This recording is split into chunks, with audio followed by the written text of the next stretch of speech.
যাইতো না বে, ঈদ উপলক্ষে একবারে মানুষের দল। যেহেতু গতকাল ওয়েদারটা একটু খারাপ ছিল, আজকে কিন্তু ওয়েদার অনেক ভালো। এই হিসাবে যাইতো না বেতে প্রচুর বাংলাদেশি আশা করা যায়।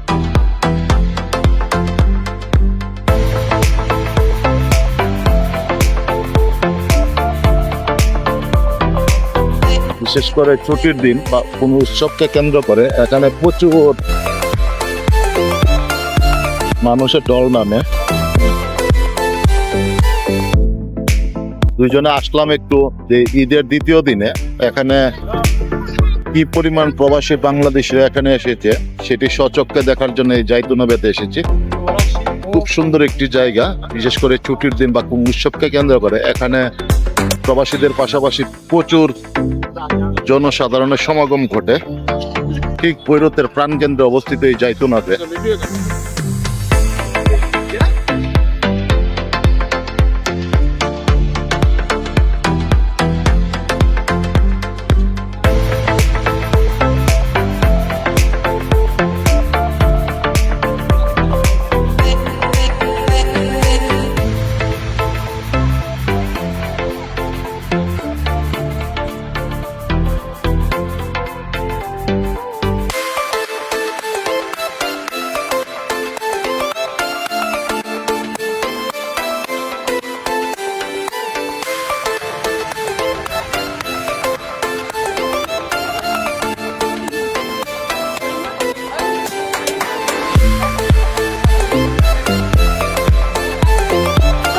যাইতুনাবের ঠিক পাশে স্থানটির অবস্থান এবং এই স্থানটি খুবই সুন্দর একটি স্থান। ঠিক সাগরের কুল গ্যাস স্থানটি তৈরি করা হয়েছে। এখন গরমের সিজন, সেই কারণে এখানে প্রচুর পরিমাণে স্থানীয় বাংলাদেশিদের পাশাপাশি সবাই এসে এখানে আড্ডা দেয়। তবে শীতকালে যদিও এখানে আসা সম্ভব না, কারণ এই যে সাগরের যে পানি সেইগুলি ঠিক এই খালি স্থানটিতে এসে পড়ে। তবে গরমের সিজনে এই স্থানটিতে প্রচুর পরিমাণে এখানে বাংলাদেশিরা আসে বা অন্যান্য অভিবাসীরা এখানে আসে, সবাই খুব আনন্দ উল্লাস করে। খুবই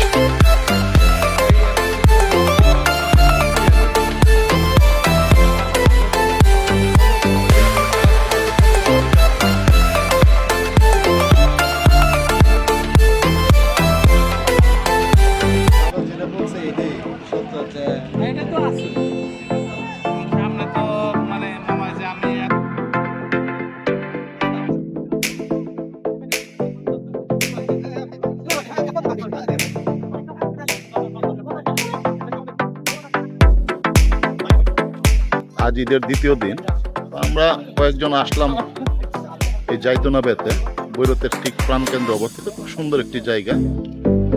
প্রচুর বাংলাদেশি এখানে ইতিমধ্যে তারা ঈদের ছুটি কাটাতে এখানে আসছে। কেউ সন্তান নিয়ে, স্বামী স্ত্রী সবাই এসেছে এখানে আনন্দ উল্লাস করতে। বিশেষ করে যেহেতু ঈদের ছুটি পেয়েছে, প্রবাসে তো আসলে ছুটি কাটানোর তেমন একটা সময় নেই, তাই বিশেষ করে এই পর্যটন স্পটগুলিতে বাংলাদেশিরা আসে এবং তারা কয়েক ঘন্টা এখানে বসে তারা আনন্দ উপভোগ করে।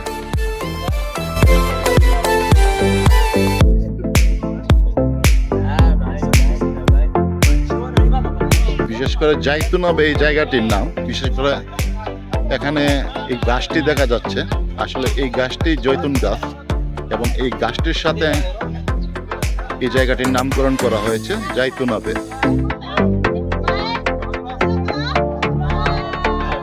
প্রচুর মানুষ এখানে দেখা যাচ্ছে ঈদের দ্বিতীয় দিনে।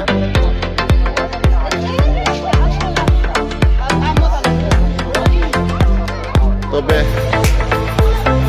আজ এখানে একটি জিনিস দেখতে পেলাম, সেটা হলো যে টিকটকের নামে যে কিছু প্রতিবন্ধী আছে তাদেরকে কিন্তু আজ তেমন একটা দেখা যাচ্ছে না এখানে।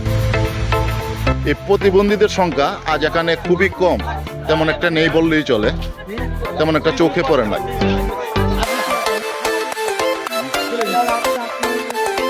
পুরো যাইতুনাবে জুড়েই প্রচুর মানুষের সমাগম এখানে।